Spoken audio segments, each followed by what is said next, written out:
ইয়াকসুরুল জাহিল, জাহিলিত বর্ষিত হবে। আল্লাহ রাসূল হাদিস শরীফের মধ্যে বলতেছে ইয়ারফোনের বিদ্যা উঠে যাবে, ইয়াকসুরুল জাহিল, জাহিলিত বর্ষিত হবে।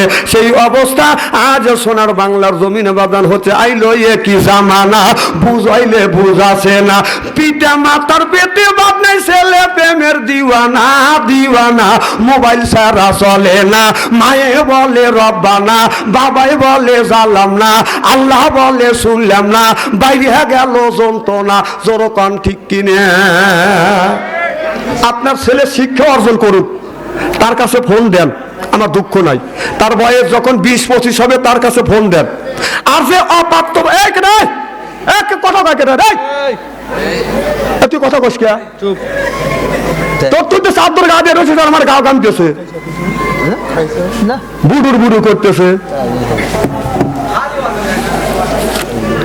এদিক তাকান, কি জানি বলতেছিলাম? Mobile, mobile.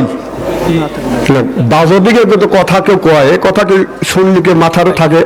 আর এইগুলিকে আমি মুখস্থ করে আছি নাকি? মানে মানুষ মনে করো যে ওয়াজ খুব সহজ, অথচ এখানে যদি কথা যায় যে তুমি তাউজা তাসমিয়া বললো, বলবি লিলি মুখে ভালোবে, আমি তো ঠিক কবি মাথা লাগতেছে ওরকম। কি জানি মোবাইল।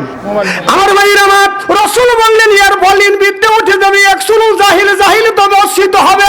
সেই অবস্থা হয়ে গেছে। কথা কর।